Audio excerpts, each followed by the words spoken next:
중등증 병상에 머무르는 상황이 생길 것 같다고 말했습니다. 오늘은 전국이 대체로 흐리지만 남서풍이 불면서 추위는 좀 누그러지겠습니다. 오늘 밤에는 중부지방에 5mm 안팎의 비가 내리겠습니다. 기온은 낮은 강원 산지에는 눈이 많게는 5cm 정도 쌓이겠습니다. 4시 뉴스를 마칩니다. 지금까지 아나운서 최원정이었습니다. KBS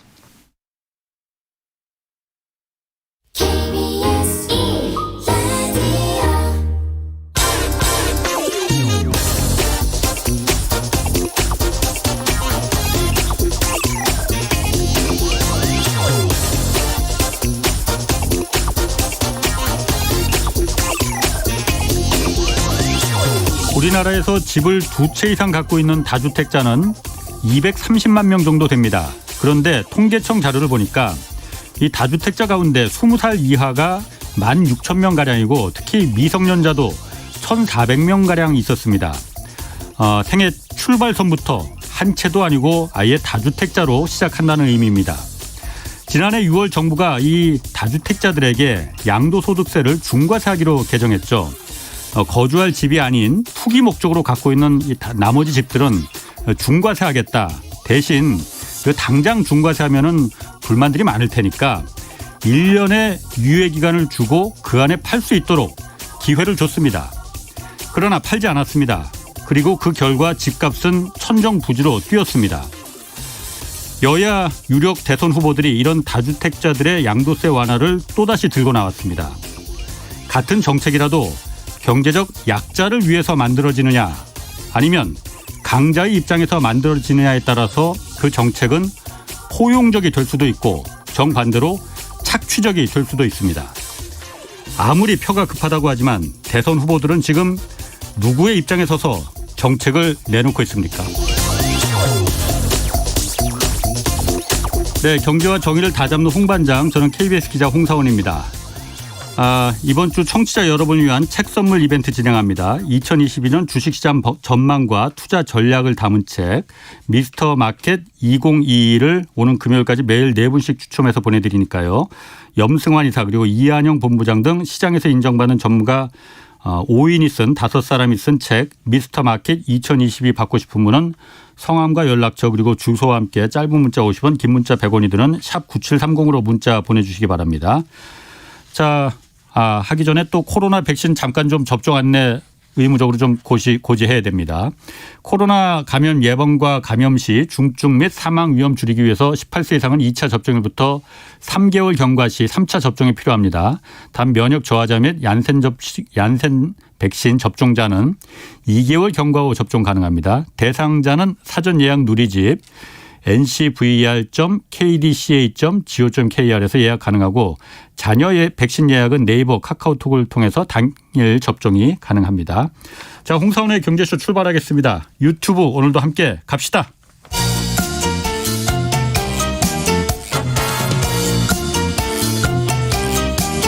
경제는 어렵고 주식은 더더욱 어려우시죠? 괜찮습니다. 우리에겐 염블리 염승환 이사님이 계시니까요. 친절하고 정확한 주가 분석. 이 시간 꼭 함께해 주세요. 네, 염블리의 영양만점 주식 분석 시간입니다. 염승환 이베스트 투자증권 이사 나오셨습니다. 안녕하세요. 네, 안녕하세요. 주식과 관련해서 오늘 염승환 이사께 궁금한 게 있는 분들 짧은 문자 50원, 긴 문자 100원이 드는 샵 9730으로 문자 보내주시기 바랍니다. 자, 먼저 이거 저도 굉장히 궁금했거든요. 배당주, 연말에는 배당주에 투자하라 이런 얘기 많이 하잖아요. 네. 일단 연말에 왜 배당주 투자하는 게 왜 좋은 건가요? 일단 뭐 좋다기보다는 연말에 이제 그 마지막 날이죠. 이제 예. 납폐일이라고도 보통 하고 폐장일이라고 하는데 예. 12월 30일이고요. 항상 이제 맨 마지막 날은 쉽니다. 우리나라는 예. 쉬고 전통적으로 그래서 예. 12월 30일이 이제 마지막 거래일인데 그날 기준으로 사실 이제 주주 명부가 확정이 되는데 예. 근데 우리나라는 아시겠지만 결제일이 이틀 후예요. 예. 그러니까 그렇죠. 내가 매도를 했을 때 예. 현금이 그래서 그 기준일 중심으로 해서 이틀 전까지 갖고 계셔야 돼요. 주식을. 그 주식을 배당을 받으려면. 네. 그래서 12월 30일이 폐장일이니까 예. 29일 그리고 28일이 되겠죠. 예. 28일이 주주 명부가 확정되는 실제 이제 그 기준이라고 보시면 네. 좋겠고 그래서 그날 여러분들이 뭐 내가 배당 받고 싶으면 주식을 그날 사셔도 상관은 없어요. 아 의무 뭐 얼마 동안 갖고 있어야 된다 이런 거 그런 없어요? 거 전혀 없어요. 그날 하루만 갖고 있어도 돼? 근데 이런 거죠. 이제 오늘부터 내가 계속 1년 동안 갖고 있었는데 예. 그날 팔았어요. 그럼 배당 없습니다. 그날은. 그분은 배당을 못 받아요. 억울하겠는데. 그러니까 그건 꼭 알고 계셔야 되고 야. 왜냐하면 주주가 누군지 확정을 지어야 될 거 아니에요. 예, 예. 어느 날을 정해서 예. 그날이 이제 12월 28일 종가라고 생각하시면 돼요. 그래서 예. 종가까지 예를 들어 뭐 내가 삼성전자 뭐 배당을 내년에 그러니까 올해 받고 싶다. 예. 그럼 삼성전자 주식을 그날 종가까지 무조건 갖고 계셔야 되고 28일까지. 네, 28일까지 그리고 매년 이제 보통 이제 그 연간 배당은 예. 다음에 4월 달에 줘요. 아 바로 4월, 예, 바로 주는 게 아니구나. 예, 예. 4월 달에 주주총회를 연 다음에요. 예. 거기서 배당금을 확정을 해줘야 돼요. 아. 그러니까 지금 나오는 거는 증권사에서 막 기사들 쏟아지잖아요. 예. 확정된 배당은 아니고 아. 이익에 보통 배당 성향이 있어요. 예. 기업마다 다 다른데 주식마다 배당금이 다 달라요. 아니, 다 달라요. 예, 그래서 어떤 기업은 뭐 이익에 매년 30%씩 배당을 해준다. 예. 그게 배당 성향이에요. 배당성이 30%면 연간 이익의 30%. 1,000억을 버는 회사면 300억을 준다는 얘기죠. 예. 주주들한테. 예. 그럼 그거를 이제 주식수로 나누면 주당 예. 배당금이 나오잖아요. 그렇겠네. 그거를 보통 3월에 확정을 한 다음에 예. 4월 달에 지급을 해줘요. 그러니까 예. 여러분 계좌에 그냥 자동으로 들어가게 되는데 그 증권 계좌로 들어오는 네, 들어오는데 대신에 이제 세금이 한 15.4%가 뗄 거예요. 배당 소득세. 그거를 떼니까 참고를 하시고 참고로 근데 만약에 배당이나 뭐 예. 금융으로 이렇게 그 소득 우리가 종합소득과세 하잖아요. 예. 배당금 포함해서 그 2천만 원 넘어가면 그렇지. 예. 금융소득 종합과세 대상에 해당이 예. 되니까 어. 그거는 꼭 유의를 하시는 게 아니 뭐 좋습니다. 세금이야 법만큼 내면 되는 거지 뭐. 네. 아니, 그런데 그러면은 연말에는 12월 28일까지만 갖고 있으면 되니까 네. 그 즈음에는 서로 주식들 안 팔려고 할 것 같은데요. 아, 좀 있으면 배당 받는 거잖아요. 예, 근데 그런 건 있는데 이제 연말에 그 뭐가 무섭냐면 예. 이게 주식시장이 좀 그 공짜는 절대 없어요. 공짜가 없는 게 예. 배당 우리가 이제 보통 유상증자 할 때 뭐 권리락 이런 얘기 많이 하잖아요. 권리락이라는 예, 게 예. 권리가 없어지는 날이죠. 예. 그러니까 배당을 28일 날 내가 갖고 있으면 받잖아요. 예, 그렇죠. 다음 날은 그러면은 배당을 못 받아요. 그렇죠. 소멸되죠. 예. 그걸 배당락이라고 하는데 그날 배당 주는 만큼 주가가 빠져버립니다. 아, 그걸 배당락이라고 해요. 배당 기간이 끝나버리니까. 그 배당을 이제 배당을 확정해서 주잖아요. 예. 그럼 예를 들어서 KB금융이라는 회사가 보통 많이 줘요. 은행주들이. 예. 보통 5% 주거든요. 예. 5% 딱 주잖아요. 예. 그러면 거의 물론 5% 빠지진 않습니다. 이론적으로는 5%인데 예. 보통 3% 이상씩은 빠져 출발해요. 아, 배당을 주는 만큼. 그렇군요. 그래서 다음 날 갑자기 급락 출발하니까 많은 분들이 당황해하세요. 이거 뭐지? 예. 뭐지? 난 배당 받으려고 들어왔는데 예. 손해를 보는 거예요. 아, 오히려 예. 배당 받는 배당은 기회보다. 어차피 4월에 받는데 아직 들어온 건 아닌데 내가 예. 산 거는 전날 샀더니 예. 주가 빠져가지고 난 예. 손해 보고 있고. 특히 한번 여러분들이 SK텔레콤이나 KT 예. 같은 통신주도 한번 차트를 꼭 봐보세요. 예. 해마다 거의 그 제가 말씀드린 그 배당 주는 날, 예. 그 확정인 날 예. 다음 날 주가가 어떻게 됐는지 그만큼 빠져요? 빠져요. 빠지는 데서 끝나는 게 아니라 거의 한 달 내내 빠집니다. 아, 그냥 빠져요. 아, 그럼 오히려 배당 그런 경우가 받는 많아요. 배보다 배꼽이 더 커지네요. 네. 근데 이제 결국 나중에 다 회복은 돼요. 아, 그래서 이런 분들도 계세요. 배당주 투자할 때 제일 좋은 거는 저는 솔직히 권유드리는 게 예. 4월이나 5월이 제일 좋아요. 그때 4월이나 아무도 5월? 관심이 없어요. 아, 그리고 고배당주는요. 성장주가 아닙니다. 그렇죠. 그 주가가 그렇지. 잔잔해요. 은행이나 뭐 이런. 네. 그래서 보통 이제 연말 되기 전에 보통 세요. 예. 서로 배당 받으려고 막 삽니다. 막 뉴스 나오고 이러니까 예. 아, 이제라도 사자. 예. 뭐 5%가 어디냐. 예. 그럼 그때 되면 좀 비싸져요. 막 주가가 올라가니까. 네. 근데 보통 4, 5월에는 배당 얘기가 하나도 안 나와요. 그렇겠죠. 그래서 보통 관심이 없어서 아. 되게 싸게 거래가 돼요. 그럼 그때 사고. 미리 좀 사놓으신 다음에 예. 배당 오히려 배당으로 수익 내시는 게 아니라 예. 배당주는 좀 안전하잖아요. 되게. 네. 근데 그런 기업이라고 할지라도 성장을 못해도요. 1년에 10에서 20%씩 올라가는 경우가 있어요. 예. 올해 은행주도 그런 적이 많았으니까. 예. 그래서 오히려 배당보다 나는 배당 최소한 5% 목표로 샀는데 예. 수익이 10에서 20% 나는 경우도 있어요. 예. 그런 분들은 중간에 팔아버려요. 아. 배당 받기 전에 오히려. 예. 그러니까 왜냐하면 배당 나기 또 싫어서 그런 경우도 예, 있고. 예. 그래서 선택을 하시면 돼요. 예. 나는 나는 그런 거 신경 안 쓰겠다. 배당 나이가 뭐고 난 무조건 배당이 좋다. 예. 그러면 손실 좀 감안하시고 가져가시되 대신에 배당 날 후에 한두 달 후에는 보통 회복은 됩니다. 예. 그러니까 그걸 견디셔도 되고 네. 난 그게 너무 싫다. 예. 그런 분들은 뭐 반반 전략이죠. 반은 팔고 반은 그래도 배당을 받아야 되니까 예. 갖고 가도 되고 아예 나는 배당락 자체가 싫다. 예. 근데 수익은 좀 나 있다. 예. 그럼 그냥 다 정리하셔도 되고. 배당락 오기 전에. 네, 그래서 너무 그 신문 기사에 예. 연말 배당 시즌이니까 배당주 사람 막 이런 얘기 나와요. 예. 거기에 너무 현혹은 되지 마세요. 그러게 저도 혹했는데. 네, 그게 정말 쉬운 게 아니에요. 이 세상에 정말. 공짜는 없다 이거죠. 공짜 점심 절대 없습니다. 그러면 지금 염 이사님 말씀 들어보면은 네.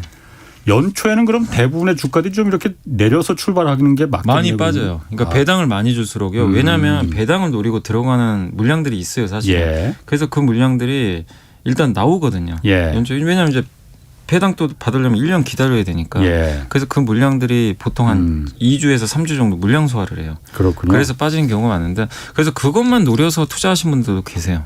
왜냐하면 결국 회복이 되니까.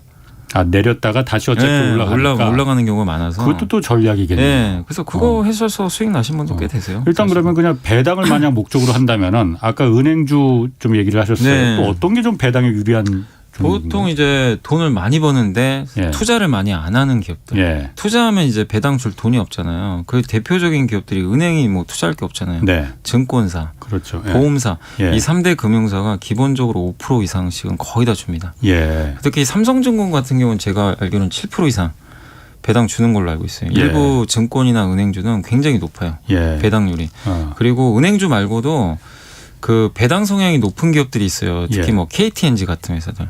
공기업도 돈 좀 버는 기업들 중에서는 예. 배당을 많이 주고 아까 말씀드린 통신사. 예. 통신사도 기본적으로 성장을 못하다 보니까 예. 주주들한테 돈을 많이 나눠줘요. 그러니까 그런 기업들은 또 배당을 많이 주니까 예. 한번 관심을 가져보시면 좋겠지만 어쨌든 그만큼의 또 배당락 효과 때문에 주가 빠질 수 있다는 건 예. 그건 꼭 염두를 해두시는 게 좋겠어요. 어쨌든 그 회사마다 배당을 하는 그 액수는 다를 수 있지만 그 배당률도 몇 프로 줄지 5% 줄지 3% 줄지 이것도 다 회사가 다 다른 거죠? 그건 그러니까 어떻게 배당률인가 뭐냐면요. 네. 연간 얼마씩 벌지는 사실 모르잖아요. 그렇죠. 근데 네. 보통은 배당을 많이 주는 은행, 예. 증권보험, 통신은 연간 버는 수입이 일정해요, 사실은. 예. 매년 비슷비슷합니다. 예. 근데 거기서 기업마다 이 전자공시 들어가 보시면 있어요. 나와 있어요. 우리 회사는 배당 성향이 몇 프로다. 그러니까 배당 성향이 60%면 굉장히 예. 많이 주는 거거든요. 예. 그러면은 올해 1조 벌었으면 6천억을 주는 거예요. 그러니까, 배당으로. 예. 그럼 주식수로 나누면 돼요. 그래서 이제 그만큼의 배당금이 나오고 예. 하니까 그렇게 좀 계산을 해보셔도 좋습니다. 예, 그거 좀 참고하셨으면 좋겠어요. 자, 그리고 국내 1위 조선사 현대중공업그룹 그 한국해양조선이죠. 네네. 여기가 2위 대우조선해양 인수하려고 했었잖아요. 네네. 근데 이게 조선산업의 이제 빅딜이다 했는데 이게 잘 안 되는 것 같아요. 무산 위기에 놓였다고 하는데 이유가 뭡니까? 그러니까 우리나라에서는 당연히 지금 이게 대우조선해양이 지금 예. 주인이 없잖아요. 어떻게 예. 보면은 그래서 예. 뭐 예전에 이제 채권단 관리였죠, 사실은. 예, 그래서 회사가 리스크가 있었고 지금도 재무구조가 좋은 편은 아닌데 예. 이대로 두면 누군가한테 어쨌든 넘겨야 될 거 아니에요. 예. 주인을 찾아줘야 되니까. 지금 산업은행이 좀 갖고 있는 네. 거죠. 예. 그래서 이거를 넘겨야 되는데 그래서 한 2년 전이었던 걸로 예. 기억이 나요. 그때 현대중공업그룹이 예. 당시 이제 한국조선해양이죠. 예. 여기서 인수를 하겠다라고 예. 이제 언급을 했고 이제 그래서 그 작업을 하고 있는데 지금 근데 이제 이게 우리나라에서만 허가를 받으면 끝나는 게 아니라 예. 다른 나라에도 영향을 주는 산업 중에 하나잖아요. 배라는 게. 조선산업이. 네, 조선산업이. 예. 그렇기 때문에 각 나라마다 승인을 받아야 되거든요.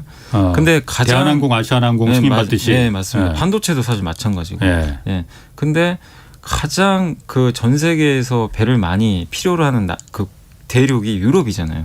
거기 예. 그리스가 또 있고 하니까 아하, 예, 예. 선주들이 되게 많아요. 예. 거기 해양 강국이죠, 사실 그리스 하면. 예. 그래서 유럽의 선주들이 되게 많은데 여기서 EU가 승인을 해줘야 되거든요. EU가 예, 승인을 유럽, 해도 예, EU가 회사 합병하는데 네. 너네 해도 돼. 이거를 승인을 반드시 해줘야 됩니다. 근데 아직은 여기서 예. 얘기가 나온 건 아니지만 예. 이 로이터였던 걸로 제가 그 기억을 해요. 거기서 로이터 통신이 그 EU에서 아마 예. 승인을 안 해줄 것 같다라는 언론 보도가 하나 떴어요. 왜 안 이제 해주지? 왜냐하면 EU가 지금 이제 만약에 한국조선해양이 예. 대우조선해양을 인수를 하잖아요. 예. 그러면 지금 요새 가장 핫한 선박이 LNG 선박입니다. 그 LNG 운반선. 고급 선박. 네, 근데 예. 유럽은 아시겠지만 천연가스를 원료로 많이 써요. 예, 예. 예. 그렇죠. 중국은 석탄이지만. 예. 그래서 천연가스가 LNG잖아요. 예. 그거를 이제 수입을 하려면 예. 배로 실어 나가야 될 거 아닙니까? 그래서 예. 발주를 많이 하는데 예. 두 개를 합치면 60%가 넘어가요. 뭐가 60%가 넘어간다는 거예요? 한국조선해양과 대우조선해양이 점유율이 LNG 선을 그 만드는 비율이 60%. 전 세계 60% 이상을 이 두 개가 합쳐지면 독점이 된다 거의 이거군요. 독점이라는 거. 50% 넘으면 이제 반독점에 걸릴 수도 있잖아요. 그래서 근데 왜냐하면 왜 그럼 유럽 선진들이 이걸 반대할 수밖에 없냐면 아니 만약에 60% 점유율이면 한 회사가 그러면은 가격을 올려버릴 수가 있다는 거죠. 그럼 자기들이 발주를 할 때 비싸게 발주를 해야 된다는 거예요. 그러니까 본인들 피해라는 거죠. 그래서 불허할 가능성이 굉장히 높다. 근데 유럽이 승인을 안 하면 안 될 가능성이 높거든요. 유럽이 EU 국가가 만약 승인을 안 해주면은 못하는 겁니까? 아니면은 못한다고 알고 있어요. 저는. 그래요? 모든 그러니까 각 대륙의 그 국가들이 있어요. 조선 발주 같은 걸 하는 거기서 제가 알기로는 다 승인을 다 봐야 되는 걸로 알고 있거든요.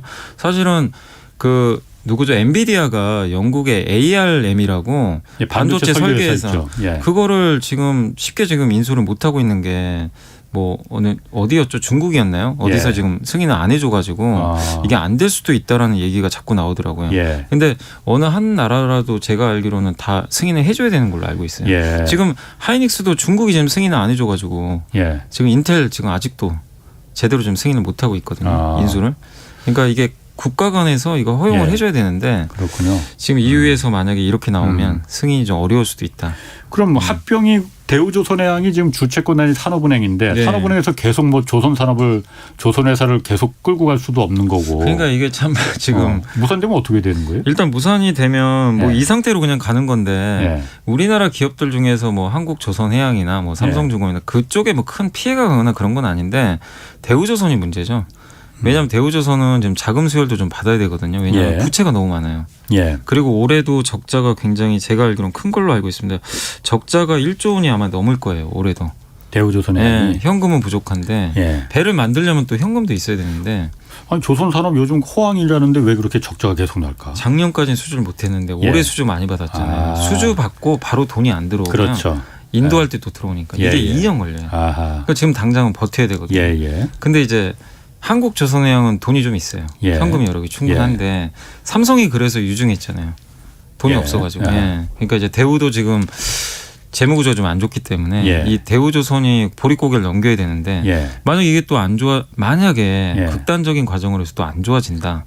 못 버틴다. 그러면 또 우리 국민의 혈세가 또 들어갈 수도 있는 거잖아요. 이건 좀 극단적이긴 하지만 그래서 매각을 안 할 수는 없는 상황인데 이거 허용을 안 해줘 버리면 그럼 다른 업체가 해야 되는 건데 조선사 말고 그럼 누가 이 대우조선 인수할 거냐 이거죠. 그렇죠. 그러니까 이게 좀 굉장히 좀 어려운 상황인데 다른 기업들한테는 크게 뭐 그런 건 없는데요. 대우조선한테 조금 지금 이 상황은 부담스러울 수밖에 없는 것 같습니다. 그러면 어쨌든 합병 이게 뭐 그 무산된다 뭐 이런 얘기가 나오면은 두 회사가 주가에도 별로 그렇게 좋지는 않겠네요. 대우조선이 그래서 좀 빠졌고 한국조선해양하고 이제 한국조선해양 밑에 현대중공업이 있잖아요. 조선해양은 지주사니까 현대중공업의 엔진도 만들어요. 엔진 세계 1등 기업으로 아는데 그런데 대우조선해양의 엔진은 다른 회사가 만들어줍니다. 엔진이 달라요. 그렇군요. 근데 만약에 합병을 하면 현대중공업은 좋죠. 그렇겠네요. 대우조선에 엔진까지 납품을 하면 되니까. 그래서 어제 HSD 엔진이라고 옛날 두산 엔진입니다. 그 회사가 대우조선의 엔진을 많이 납품해요. 근데 만약에 합병을 하면 물량을 좀 뺏길 수도 있잖아요. HSD. 그래서 어제 그 합병 무산된다는 뉴스가 나오고 어제 HSD 엔진 주가가 급등을 해버렸어요. 기존처럼 이렇게 되면 대우조선에 납품을 할 수 있겠구나. 그래서 약간 기업마다 좀 희비가 좀 엇갈릴 수는 있다. 이렇게 보시면 되겠습니다. 그렇게 다 영향이 이렇게 고리고리 다 이게 연결돼 있군요. 자, 그 1775님이 LG전자 애플카와 협업 가능성은 지금 얼마나 된다고 보시는지 뭐 업데이트된 소식이 있었어요? 아니 뭐 업데이트된 건 아니고요. 그렇죠? 뭐 계속 얘기는 나왔는데 가능성은 높게 봐요. 왜 그러냐면 미국과 중국이 관계가 안 좋기 때문에 애플이 중국산 제품을 쓰기엔 좀 어렵다고 좀 많이들 봐요. 근데 그 LG전자가 마그나랑 합작사를 설립했는데 그 회사가 자동차도 만들거든요, 실제로. 그렇기 때문에 전기차 제조도 가능은 해요. 그래서 항상 이제 1순위로 나오는 게 그 LG전자입니다. 또 애플과 LG그룹이 관계가 괜찮거든요. 그래서 가능성은 여전히 가능성 있다. 5790님이 다른 생보사들은 다 오르는데 한화생명만 떨어지고 있는데 회사에 무슨 문제라도 있는 건가요? 너무나 궁금합니다라고 해서 제가 아니요, 뭐 생보사들 요새 근데 생보사들이요 요즘에 다 주가가 그렇게 좋지는 않아요. 예. 삼성생명도 좀 빠졌고 예. 전반적으로 다 비슷비슷하다고 저는 보고 있는데 예. 내년에 근데 이거는 저는 괜찮다고 봐요. 생보사들 주가가 굉장히 저렴하고 예. 그리고 아까 제가 그 우리 보험 아니 그 배당 얘기했지만 배당 예. 많이 줍니다. 예. 보험사들도 배당, 어허. 생보사들도 예. 주고 무엇보다 금리 오를 때 좋잖아요. 예. 예, 은행과 그렇죠. 보험은 대표적인 수요. 예. 예. 근데 우리나라 지금 벌써 2번 올렸죠. 예. 내년에도 한두 번 더 올린다고 하니까. 예. 그래서 그런 걸 보면 생보사를 부정적으로 볼 필요는 저는 전혀 없다. 이 말씀을 좀 드리고 싶습니다. 그렇군요. 그 우리나라 올해 수출은 굉장히 잘 됐죠. 그러니까 몇 네네. 달 동안. 그래서 올해 그러니까 연간 수출액이 사상 최고치 경신했다고 하는데 얼마나 올해 수출액이 된 거예요? 이게 그러니까 올해 수출액이 뭐 그때 월마다 데이터를 발표한 거 보셨겠지만 뭐 계속 어떤 해는 막 올랐었어요. 50% 증가했다 그러고 이번 그 11월 달 데이터는 예. 20% 정도 이제 증가한 걸로 나와 있는데 예. 어쨌든 놀라울 정도의 수출 증가율이고 12월 1일부터 10일까지만 해도 20%가 넘었는데 왜 이게 고무적인 데이터냐면요. 작년 11월 12월부터는요. 예. 코로나에서 좀 탈출해가지고 그렇죠. 수출액이 급증하던 시기예요. 예. 근데 그거보다 지금 더 잘 나오고요. 예. 그리고 이번에 지금 이제 이번에 그 12월 13일 날 이제 나온 자료지만 예. 그 6,049억 달러를 돌파했다라고 하잖아요. 아직 다 안 끝났잖아요. 12월 며칠 남았으니까. 네, 남았는데 예. 지금 올해 한국 수출액이 이제 물론 이제 얼마 남지는 않았지만 역대 최고가 예. 지금 예전에 2018년도 예. 6천억 달러거든요. 예. 이거를 일단 돌파를 해버렸고요. 지금 수치면 6,400억 달러 정도 나올 걸로 지금 예상을 하고 있어요. 수출액이 6,400억 달러. 그러니까 남은 기간 동안 다 예. 이제 얼마 안 남았는데 예. 합산을 하면 그러니까 이거는 정말 어마어마한 수치죠. 제가 국민학교 때인가 중학교 예. 때인가 그때 막 100억 달러 100억 수출했다고 그때 막 그 예. 운동장에 모여서 이렇게 박수 치고 뭐 예. 그런 거 있어도 기억나는데. 네, 어마어마한 거죠. 아, 진짜. 6,400억 달러고 예. 이게 그리고 2018년과 비교를 많이 하는 게 예. 그때도 좋았다. 그때 이제 6천억 달러 돌파하고 역성장을 했거든요. 예. 그러다 이제 정말 3년 만에 다시 터닝을 했는데 왜 지금의 6,400억이 더 의미가 있냐면 예. 그때는 거의 반도체가 주도했어요. 그렇죠. 수출의 대부분이 그렇죠. 그때 메모리 반도체 엄청 호황일 때입니다. 예, 예. 뭐 슈퍼사이클 얘기 나와가지고 그러니까 어떻게 보면 삼성전자 하이닉스에 집중이 됐는데 예. 이번에 나온 수치는요. 골고루. 이 수출 집중도가 많이 완화됐대요. 예. 그러니까 우리나라 뭐 13대 품목이라고 하던데 예, 예. 이게 많이 골고루 좀 들어가 있고 예. 물론 이제 여기에 반도체, 조선 자동차가 일단 큰 거를 좀 주도를 했지만 예. 바이오, 2차 전지, 농수산, 화장품 4개 품목의 수출이 네. 특히 엄청나게 증가했대요. 그게 그래서 매우 고무적이네요. 예. 예. 그리고 수출 단가도 좋다고 합니다. 물량만 예. 는 게 아니라 예. 단가가 왜 늘었냐 예. 이유가 있어요. LNG선이 아까 말씀드린 LNG선 예, 예. 비싸요. 예. 그러니까 옛날처럼 저부가 가치 선박을 만들어서 판 게 아니라 예. 비싼 배를 만들어 팔아요. 아하. 그러니까 약간 예. 선진국형으로 좀 바뀌는 것 같아요. 예. 그다음 디스플레이도 LCD가 아니라 OLED. 더 비싸죠 OLED가. 그렇죠. 그리고 자동차도 전기차, 예. 배터리. 예. 그다음에 이 석유화학도 수출이 늘었는데 그 중에서 많이 는 게 ABS라고 합성 수지인데 예. 이게 이제 전자제품 같은데 우리 그 뭐 이렇게 TV 같은데 들어가는 거기도 플라스틱 들어가잖아요. 예. 그거 만드는 원료거든요. 예. 그게 좀 비싸요 단가가. 그렇군요. 그런 수출이 엄청 늘어났대요. 아. 그러니까 이게 단가까지 늘어나서 그러니까 이번에 나온 수출 데이터는 굉장히 좀 고무적이다. 이렇게 그렇군요. 보셔도 좋겠습니다. 고드름님이 이거 어제 제가 오프닝에서 이 얘기했거든요. 여미사님께 이거 물어본다고. 네. 포스코가 지금 지주회사 체제로 간다고 하잖아요. 아, 예. 그래서 이게 무슨 목적이며 향후 그럼 포스코 주가 영향은 어떻게 되는지 물어봤거든요. 아 예. 제가 어제 그 포스코에 전화를 한번 해봤어요. 홍보실에. 아 예. 왜냐하면 포스코가 지주회사 체제로 간다고 하더라도 네. 자회사들 상장 안 시키겠다고 예, 했거든요. 맞아, 그래서 맞아. 내가 예. 박수를 보낸다고 했거든요. 예. 그런데 나중에 포스코의 홍보실에 제가 안 한다고 했다가 나중에 상장하면은 매우 큰일 난다. 예. 그럼 2배로 두드려 맞으니 절대 거짓말하면 안 된다. 근데 안 한다고 그러더라고 진짜로. 네. 아니 근데 일단은 거기에 이제 뭐라고 나왔냐면 지주사 하나만 상장하는 거를 원칙으로 한다고 분명히 예. 언급은 했어요. 예, 예. 근데 이제 사람들이 그날 금요일 날이죠. 지난주 예. 금요일 날 그거 발표하고 주가가 급락했거든요. 왜 그러냐면 예. 못 믿어요. 못 믿으니까. 사람들이 이거 또 진짜 뭐 거짓말하면 어떡하나. 아. 이거 누가 책임질 거냐. 그러니까요. 근데 다행히 어젠 또 올랐어요. 오르긴 예. 올랐는데 일단 사람들이 지금 생각하는 건 너무 뒤통수를 많이 맞다 보니까 예. 뭐 그동안 다른 대기업들이 다 그렇게 해왔으니까. 다 근데 그 기업들은 다 상장한다고 언급을 해버렸어요, 사실은. 예. 그렇기 때문에 뭐 거짓말한 것까지는 아니지만 근데 그게 무섭잖아요. 예. 상장하니까 이제 LG 에너지 솔루션도 다음 달에 상장하고. 개미 투자자들은 공매도보다 더 무서운 게 자회사 상장이라고. 물적 분할로 자회사 상장 이건데 근데 이제 저도 이번에 좀 사실 내심 좀 걱정을 했던 게 물적 분할 하는 거야 뭐 기업 가치의 변동은 없는데 진짜 이러다가 포스코를 자체 상장하면 어떡할까 걱정을 했는데 그래도 경영진에서는 확실히 답은 줬어요. 우리는 구글 모델로 간다. 구글 그 알파벳 있잖아요. 알파벳만 지주회사만. 그래서 전혀 그 상장 리스크가 없잖아요. 유튜브도 상장을 안 해서 그렇게 돈을 많이 버는데. 뭐 사실 그 상장하면 또 엄청난 돈 벌겠죠. 그래도 안 하잖아요. 그러니까 알파벳으로 그냥 가는 건데 포스코도 그런 좋은 선례를 남기겠다라고 한 것 같더라고요. 그래서 한번 그거 믿어봐야 되겠고 다만 이게 그래도 아직은 개인 투자분들이 좀 불안하신 분들이 계시더라고요. 그래서 물적 분할이 안 될 수도 있어요. 왜냐하면 1월 28일 날 임시주총이 열려요. 그때 통과를 해야 되는데 다른 회사랑 다르게 통과가 안 될 수도 있대요. 왜냐하면 국민연금이 최대 주주예요. 그러니까 최대 주주가 국민연금이고 나머지 주주분들은 다 소액 주주가 많아요. 그래서 자기가 전자투표제도 가능합니다. 그러니까 저기 그 포항 안 가고 1월 18일부터 28일까지 한번 이거 홈페이지 들어가 보세요. 뭐 전화해 보시든가. 그 10일 동안 전자투표를 할 수가 있어요. 그래서 나는 내가 주주인데 나 물적 분할 싫어. 반대표 던지시면 돼요. 그래서 이거 예측이 좀 안 된대요. 그래서 물적 분할이 될지 안 될지는 1월 28일 날 그렇군요. 가봐야 될 것 같아요.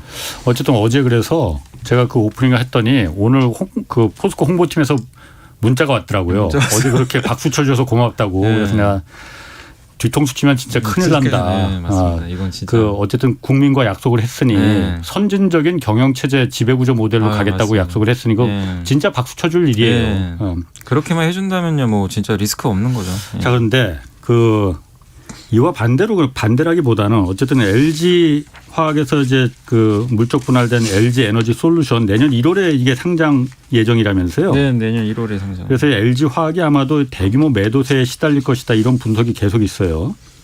뭐 당연한 거겠죠. 네, 요거는 예전부터도 지금도 주가 LG 화학은 계속 내려가던데. 오늘도 빠졌어요. 오늘 한 5% 이상 급락한 게 이 뉴스 때문이에요. 사실은 이 뉴스 때문에 오늘 좀 빠졌는데 이거를 사실 모르시는 분은 저는 없다고 생각해요. 당연히 그렇죠. 뭐 이게 왜냐하면 수급 이슈가 있으니까 기관 투자들이 2차 전지를 선택할 때 이제 에너지 솔루션으로 가거든요. 그래서 뭐가 있냐면은 국내 2차 전지 ETF가 있어요. 3개 정도 있거든요. 뭐 코덱스 2차 전지도 있고 타이거에서 만든 게 2개 정도 있는데 이게 추정하는 여기가 들어가는 자금이 3조 원 정도 되나 봐요. 근데 여기에 LG화학의 비중이 제일 높거든요. 그렇겠죠. 그럼 여기서 LG화학 비중이 제가 계산을 해봤어요. 그럼 LG화학을 빼겠네 그러면. 한 3조 중에 한 5천억은 되는 것 같아요.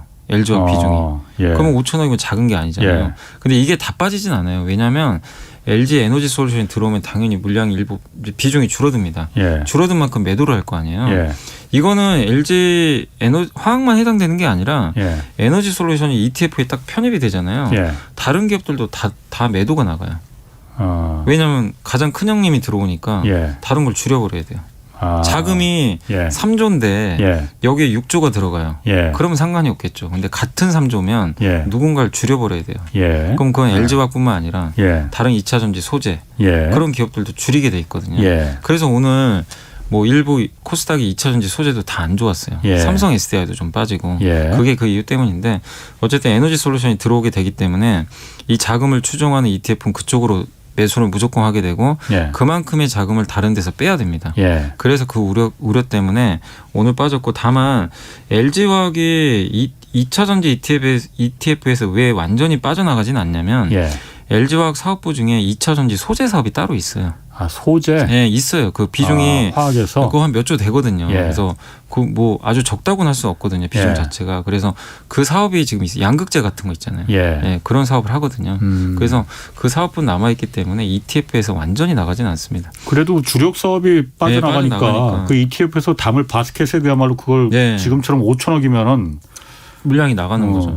그래서 이제 주가가 지금 굉장히 부진한 거고 다만 이제 뭐 어차피 우리가 펀더멘털도 봐야 되니까 제가 한번 이거는 계산을 해본 거예요. 그래서 주주분들 좀 참고하시면 좋을 것 같고 CATL이 지금 시가총액이 300조입니다. 중국의 배터리 사업 네. 하는 그리고 기업. 이번에 이제 LG 에너지 솔루션이 지금 날짜는 완전히 정해진 건 아닌데요. 1월 27일 아니면 8일 날 상장할 거예요. 예. 기사를 찾아보니까 둘 중에 하나인데 만약에 공모가가 30만 원이다. 그러니까 예. 공모가 밴드가 있잖아요. 예. 그럼 당연히 상단이 될 것 같아요. 예. 공모가 3단으로 치면 73조에 상장을 해요. 엄청나네. 엄청난 차이죠. 예. 300조랑 73조. 예. 근데 2025년도에 CATL과 예. LG화학의 생산 능력을 비교를 해봤어요. 예. 그러면은 LG화학이 적정 주가가 한 170조인가 이 정도 돼야 돼요.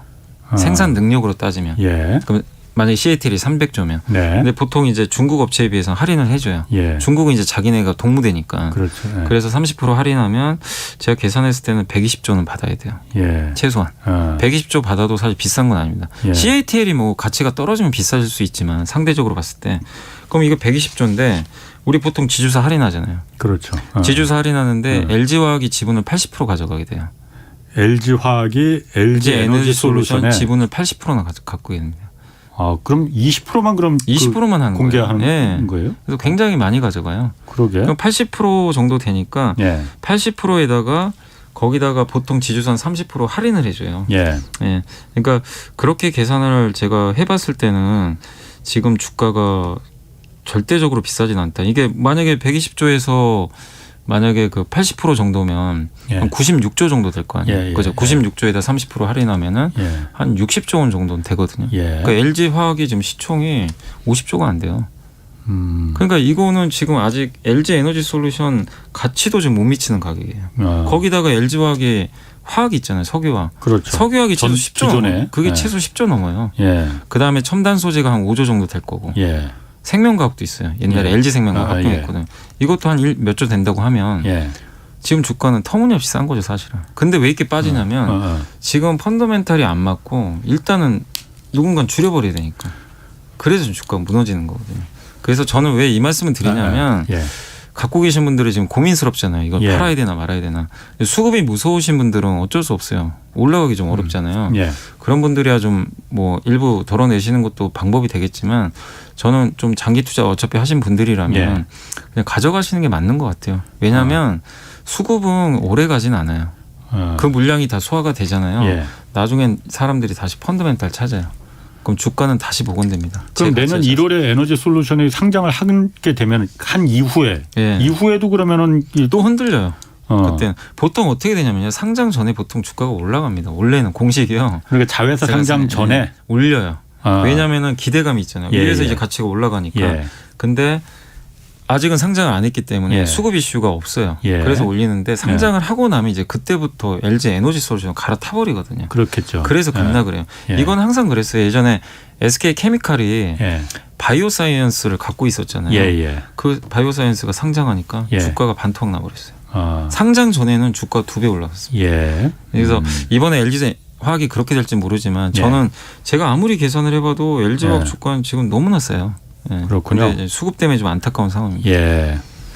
그 네이버도 지금 그 물적 분할에서 그 IPO할 가능성이 있나 봐요. 그 정원전이 물어보셨는데 네이버가요? 예. 글쎄요, 저는 그런 아닌가요? 얘기 들어본 적이 없는데요. 그러면은- 왜냐하면 네이버는 아직 뭐 상장하겠다 그런 걸 밝힌 적은 아직은 나온 게 제가 아는 바로는 아직은. 그렇군요. 예.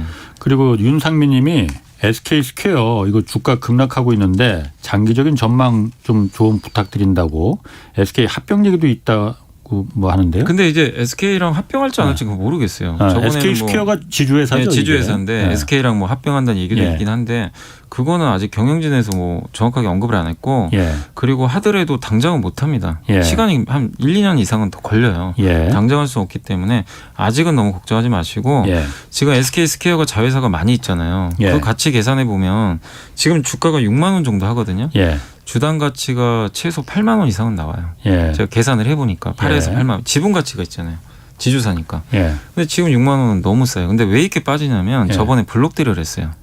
2대 주주인가요? 거기서 지분을 팔아버렸어요. 블록딜이라는 게 장외 거래로 장외 다른 거래. 사람한테 예. 제3자한테 오늘 LG의 그 누구시죠? 구본준 회장, LS 예. 홀딩스 예. 계열 분리했잖아요. 구광모 회장하고 예. 그 구본준 이제 그 회장이 공정거래법상 예. 이 친족 회사라 그러나요? LG 지분을 3% 이상 갖고 있으면 안 돼요. 그래서 7% 갖고 있었거든요. 그래서 오늘 지분을 3.5%를 블록들로 팔아버렸어요. 그래서 오늘 LG 주가가 폭락했어요. 그것 때문에. 약간 비슷한 케이스죠. 그런 게 이제 블록들인데 시간으로 판 건데 그래서 SK 스퀘어도 그것 때문에 좀 흘러내렸어요. 근데 이거는 기업 가치랑은 상관이 없어요. 그 약간 매물 때문에 그런 거니까. 그래서 저는 지금 SK 스퀘어의 가치가 없어진 게 아니잖아요. 여전히 자회사들 장사 잘하고 있고. 그래서 저는 너무 걱정할 게 아니라 이걸 기회로 활용하는 게 더 낫지 않나. 저는 그렇게 봐요. 가치가 변한 건 아니잖아요. 근데 저는 항상 그 말씀 드리거든요. 수급이 꼬여가지고 빠질 때가 있어요. 근데 그런 기업은 반드시 회복이 됩니다. 여러분이 두려워할 거는 펀더멘탈이 악화돼서 빠지는 걸 두려워하셔야 돼요. 자, 카카오페이 얘기 좀 해보려고 하는데 마침 질문이 9952님이 이거 물어보셨어요. 질문부터 먼저 좀 갈게요.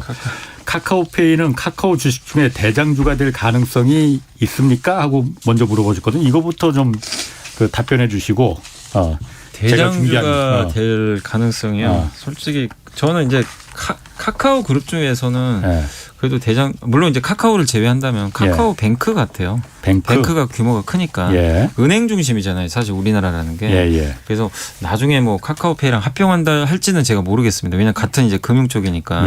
근데 뭐 당장은 아니겠지만 어쨌든 카카오뱅크가 좀 약간의 더 금융 쪽에서 더 큰 역할을 좀 하고 있어서 그쪽이 대장주 같고. 근데 그게 무슨 의미가 있는지 모르겠어요. 왜냐하면 어차피 카카오뱅크는 은행이고 페이는 결제회사잖아요. 그래서 둘 다 하는 사업이 약간 아직은 다르거든요.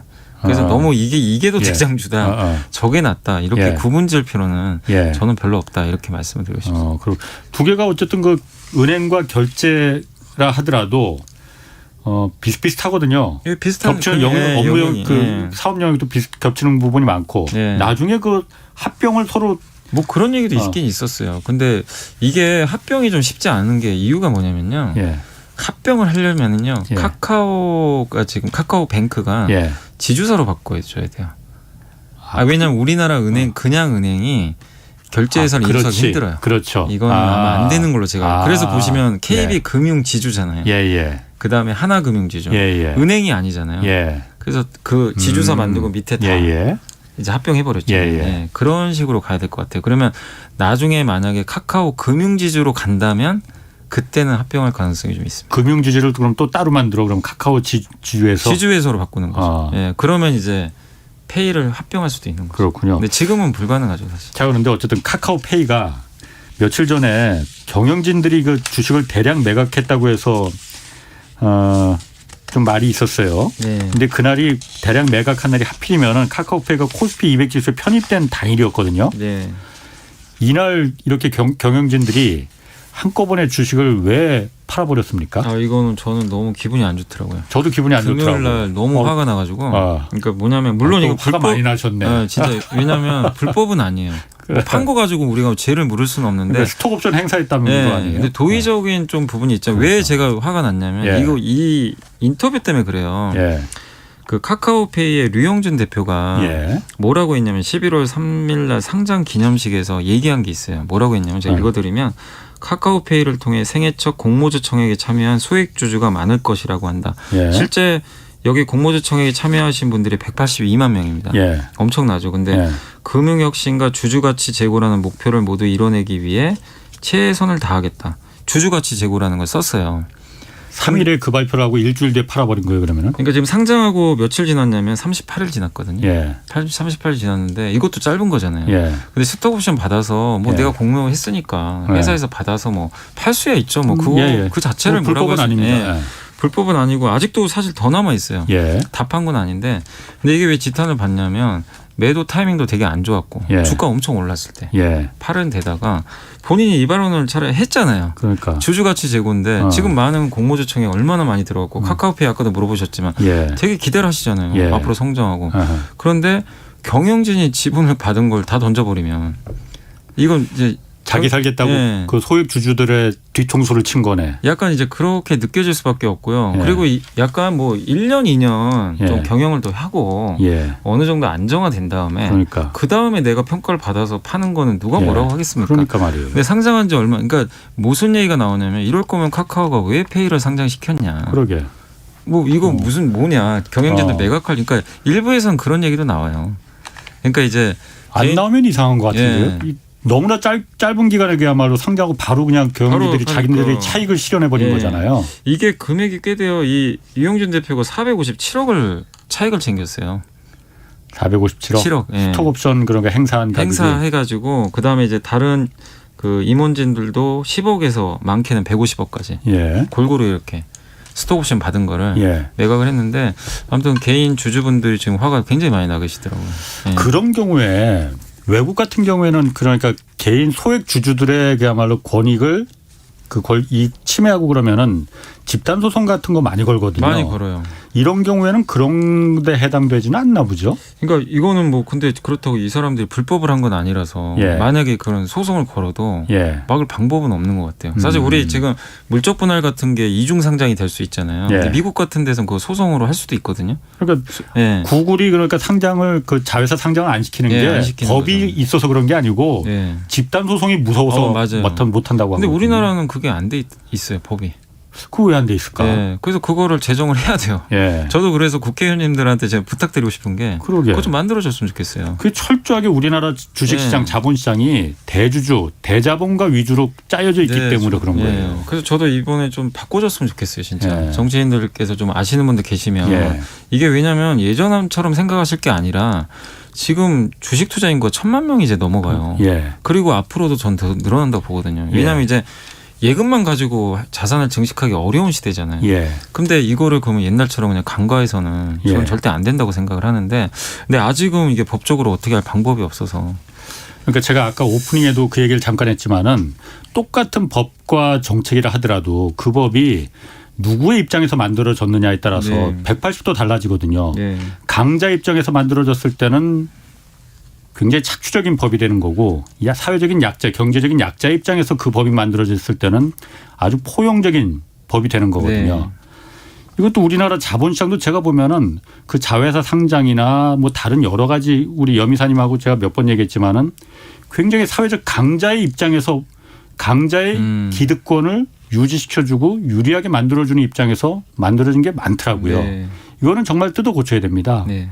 이런 거 뜯어 고쳐야만이 우리나라 자본시장이 더 커지는 거고 선진시장이 되는 거거든요. 네, 그러니까 이게 저도 이제 동의를 하는 게 너무 대주주 중심이에요. 근데 주식회사는 대주주만 중요한 게 아니잖아요. 한 주가 준 소액주주도 중요하거든요. 예. 근데 그 권리가 아직까지는 많이 무시된 것 같아서 이게 좀 바뀌길 좀 바라는 마음입니다. 이거 그러면 카카오페이가 주가에 미치는 영향은 어때? 이거 투자자들이 그러면 그 대주주들한테 이렇게 뒤통수를 뭐 본인들은 뒤통수 친 거 아니라고 하지만은 네. 어쨌든 결과적으로 투자자들 입장에서는 뒤통수 맞았다고 다들 생각하실 것 같은데 투자자들도 그러면 이렇게 매도하고 뭐 그런 전망은 없어요 그러면은? 지금 개인 투자분들은 오히려 주식을 좀 사고는 계세요. 그래요? 이제 카카오페이를 워낙 좋게 보시는 분들이 많으니까 예, 우리나라에 또 이만큼 성장하는 기업이 많지가 않다 보니까 예.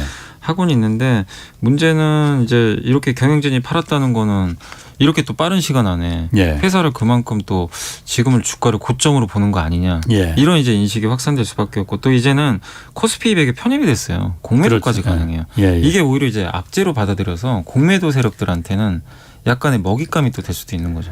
아 코스피 200에 편입이 안 됐으면 공매도가 안 됩니까 그러면은? 네, 안 돼요. 아 그러면은 지난 금요일부터 예. 공매도가 가능해졌어요. 그럼 공매도가 가능해지기 바로 직전에 대주주가 다 팔아버린 거예요? 금요일 날 판 거죠. 금요일 날. 금요일 날. 그거는 좀 아닌데. 아 그럼 공매도가 그러니까 금요일 날 매도를 한 걸로 지금 나와 그렇군요. 있습니다. 예.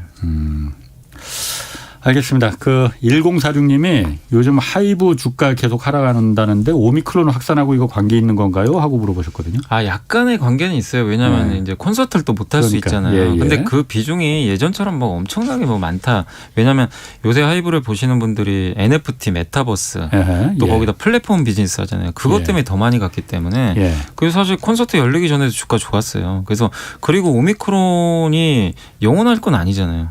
그렇죠. 결국엔 콘서트도 할 거예요. 예. 그렇기 때문에 저는 그걸 너무 걱정하실 필요는 없다. 오히려 그런 것 때문에 빠진다면 불편해서 기회가 되는 거 아닌가라고 생각합니다. HMM주는 전망이 내년에 어떤지 5819님하고 8276님이 물어보셨거든요. 여전히 그 운임지수가 상하이 컨테이너선 운임지수가 그렇죠. 사상 최고치 또 넘겼습니다. 예. 그래서 너무 좋은데 예. 왜 못 가는지 제가 몇 번 말씀드렸을 거예요. 그 전환사채 물량 때문에. 전환사채. 예. 그 전환사채를 많이 발행한다고요? 정부에서 예. 이게 뭐냐면 이제 우리 뭐 내 돈도 들어가고 예. 이제 기자님 돈도 들어간 거예요. 예. 세금으로 세금이. 예, 정부 기관에서 예. 들어간 전환사채 거기에 예전에 투자금을 댔잖아요. 예. 예. 그때 회사가 망할 뻔했으니까. 아하, 예. 그래서 그때 아마 10,000원 이하에서 아마 그거를 가져갔던 걸로 기억이 나요. 발행가가. 아, 근데 왜냐면 회사를 살려야 되니까. 예. 그 전환사채 채권이죠. 예. 돈을 먼저 주는 거죠. 예. 그리고 나중에 이제 전환을 하는데 나중에 그걸 돈으로 다시 돌려받을 수도 있고 예, 주식이 주식으로. 올랐으면 예. 주식으로 돌려받을 수도 있고. 근데 이제 예를 들면 주주 입장에서는 주식 전환 안 하길 바라죠. 그런데 안 할 수가 있는데 네, 근데 이제 HMM이 국민 몇 배가 입장에서는 올랐는데. 근데 국민 입장에서는 내 돈이 들어갔으니까 예, 예. 이건 또 배임형일 수도 있거든요. 예, 예. 왜냐하면 돈이 지금 수익이 엄청나 있거든요. 예. 그래서 그걸 또 회수를 해야 되니까. 예. 그래서 주주분들 입장에서 이게 좀 불편한 이슈일 수밖에 없어요. 아니 돈은 잘 버는데 예. 주식 수가 2배 늘어나면 주당 가치가 반토막 납니다. 그렇죠. 예. 그래서 주가가 지금 빠지진 않는데 예. 오르질 못하는 게 그 이유 때문이에요. 그럼 전환 시점이 아직 도래하진 않았어요? 그러니까 순차적으로 도래를 해요. 앞으로도 지금 남아 있는데 예. 그 물량들이 꽤 되더라고요. 지금까지는 그러면은 돈으로 받았습니까? 아니면 주식으로 전환했습니까? 다 대부분 주식으로 전환했어요. 전환했어요. 그럼 근데 이제 주식으로 전환했다고 그게 예. 시중에 나오는 건 아니고 예. 이게 민영화를 해야 되잖아요. 예. 그래서 이제 지금 정부 기관 쪽에서도 시장에 팔지는 않아요. 예. 그래서 아마 M&A를 할 것 같아요. 나중에 예. 자기 이제 전환한 물량을 네. 이제 민간 기업한테 넘기겠죠. 예. 네, 근데 어쨌든 이제 주식 수가 늘어났으니까 그게 조금 부담으로. 그래서 너무 여기서 빠진다고 말씀드리긴 아니지만 예. 올라가지 못하는 건 좀 그 이유 때문이다. 이렇게 그렇군요. 생각하시면 되겠습니다. P2E 게임이라는 게 있나 봐요. 네. P2E. 이거 규제 당국이 지금 퇴출 결정 내렸다고 하는데 먼저 P2E 게임이라는 게 뭐예요? 네, 이게 뭐냐면 플레이 투 언의 약자예요. 플레이 투 언? 번다? 그러니까 돈 벌기 위해서 게임한다. 예. 돈 버는 게임이죠. 아하. 그러니까 우리가 상식적으로 무슨 게임한테 돈을 벌지? 예. 이럴 수 있는데 위메이드의 미르포란 게임이 우리나라에서는 출시를 안 했고요. 예. 이제 해외에 다 출시를 했는데 네. 그 게임이 어떻게 돼 있냐면은 우리가 보통 게임을 하면 거기서 내 캐릭터를 키우잖아요. 예. 키워서 아이템도 만들고 아니면 아이템을 내가 돈 주고 사기도 하죠. 예. 그래서 남을 무찌르고 예. 레벨업하고 예. 그래서 나는 이제 거기에 왕이 되기도 하고 예. 그거 이제 희열을 느끼잖아요. 게임 많이 하시나 본데. 아니 저는 예전에 많이 했습니다. 근데 그거 예. 가지고 내가 돈 버는 건 아니잖아요. 예. 그 안에서만 이제 그런 만족을 하는 건데 예. 그럼 누가 돈 벌죠? 게임 회사가 돈 벌었죠. 예. 그 아이템 사니까. 그렇죠. 예. 근데 미르포란 게임은 뭐냐면은 그거를 내가 이제 캐릭터를 키우는데 예. 거기에 흑철이라는 게 있나 봐요. 재화 중에. 예. 그게 돈이 된대요. 예. 흑철을 많이 가지고 있으면 그거 가지고 아이템도 만들고요. 예. 흑철을 팔 수도 있대요. 예. 그럼 그거를 암호화폐로 바꿀 수 있나 봐요. 그 안에서 통용되는 화폐가 있어요. 예. 그걸로 바꾸고 예. 그러면 그 암호화폐로 바꾼 다음에 예. 환전이 가능하대요. 실제 돈으로. 실제 돈으로. 그러니까 이제 여기에 사람들이 열광을 한 거예요. 난 그럼 게임도 하면서 돈도 도박인데? 벌고. 근데 그거는 이제 해외에서 허용이 돼 있어요. 그거를 이제 NFT 게임이라고 하는데 예. 그래서 지금 이걸 P2E 게임이라고 해가지고 예. 주가가 10배 갔어요. 위메이드가. 그거 이제 히트를 쳐가지고요. 예. 동접자 수가 막 100만 명이 넘어요. 돈 벌려고. 이제 막 하는 거죠. 특히 이제 동남아시아에서 예. 우리보다 소득이 낮잖아요. 예. 그거를 게임을 해가지고 한 달에 40~50도 번대요. 아. 그러니까 자기 소득보다 많은 거예요. 예. 그래서 굉장히 많이들 한다고 합니다. 근데 예. 우리나라의 한 게임 회사가 이게 이름이 뭐더라 무한돌파 삼국지란 게임이 있나 봐요. 예. 얼마 전에 이거를 했는데 여기에 이 똑같은 시스템을 넣어버린 거예요. 예. 그러니까 사람들이 하루에 뭐 할당되는 뭐 퀘스트가 있나 봐요. 그걸 깨면 방금과 같은 화폐를 받아요. 환전이 가능해요. 용돈 벌려고 이제 하는 거죠. 아, 이건 좀 곤란할 것 같은데. 근데 게임이 저희 게임물 관리위원회에서 예.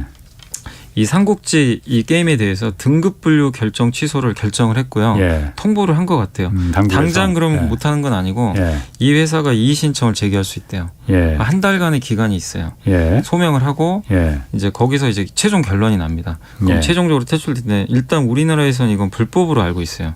그래서 위메이드 그 미르포도요. 예. 한국에서는 출시를 못했어요. 예. 한국은 이게 법적으로 제가 알기로도 안 되는 걸로 알고 있습니다. 예. 게임을 해서 돈 버는 거 그게 안 되는 걸로 알고 있어요. 그래서 외국에다만 출시한 거거든요. 그러니까 이게 게임이라고 하지만 거기서 돈을 벌 수 있다면은 이게 도박으로 번질 가능성이 크잖아요. 그러니까 이제 게임을위원회에서 이제 그거를 좀 기사도 그렇게 제목이 그렇게 나와 있대요. 제2의 바다 이야기 막 이래가지고. 그러니까 딱 약간 그런 게 있는데 그래서 어제 이제 게임주들 주가가 이제 좀 이 뉴스가 나오면서 갑자기 폭락을 해버린 겁니다. 근데 사실은 바뀐 게 없거든요. 어차피 그러니까 우리나라에서는 안 돼요. 안 된다면서요. 예, 국내에서는 이게 게임을 관리위원회가 뭐 다시 의견을 바꿀지 모르겠지만 그러지 않는 이상은 한국에서는 일단 하는 거는 어렵다고 보시는 게 맞는 것 같아요. 한국 내에서. 게임주들이 그래서 이제 그 어제 주가가 많이 떨어졌다. 근데 어차피 게임 회사들은요 다 해외를 목표로 지금 게임을 만들고 있거든요. NFT 게임. 해외에서는 이게 가능해요. 해외에서는 해외에서는 다 가능하죠. 해외에서는 어느 나라가 그걸 허용을 해줘요? 대부분 국가들이 다 합니다. 그래요? 미국도 있고 뭐 동남아시아에서 많이 한다고 했잖아요. 그러니까 웬만한 국가들은 다 허용을 한다고 그래요? 하더라고요. 제가 그 누가 여기서 댓글에서 홍 기자님이야 갤러그 세대라고 하셨지만 저도 사실 저는 게임을 해본 적은 없거든요. 뭐 스타크래프트는 이런 거 하는 거 보긴 봤어. 그런데 저게 뭐가 재밌을까 그런데 그거는 좀 그 게임을 돈을 거기서 벌 수 있게 위해 하는 거는 글쎄 모르겠습니다. 제가 봤을 때는 아닌 것 같아요. 그래서 어쨌든 우리나라에서 현재까지는 좀 안 되는 걸로. 알겠습니다. 아이고 오늘 재밌는 말씀 잘 들었습니다. 지금까지 염승환 이베스트 투자증권 이사 함께했습니다. 고맙습니다. 네, 감사합니다. 자 오늘 여기까지 하겠고요. 저는 내일 다시 찾아뵙겠습니다. 지금까지 경제와 정의를 다잡는 홍반장.